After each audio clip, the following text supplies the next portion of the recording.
सांगली जिल्ह्यात अंमली पदार्थांविरोधातील कारवाईला वेग आला असून सांगली डिस्ट्रिक्ट पोलीस यांच्या विशेष मोहिमेअंतर्गत मिरज शहरात मोठी कारवाई करण्यात आली आहे.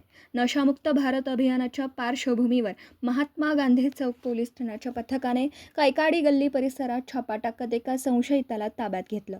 पोलिसांना मिळालेल्या गोपनीय माहितीनुसार आरोपी बाशा अली हुसेन सय्यद वय वर्ष 57 राहणार कैकाडी गल्ली मिरज हा गांजा विक्रीसाठी साठा घेऊन येणार असल्याची माहिती मिळाली होती. त्यानुसार पोलिसांनी सापळा रचून आरोपीला ताब्यात घेतला. झडती दरम्यान त्याच्याकडून सुमारे 2 किलो वजनाचा अंदाजे 50,000 रुपये किमतीचा गांजा जप्त करण्यात आला.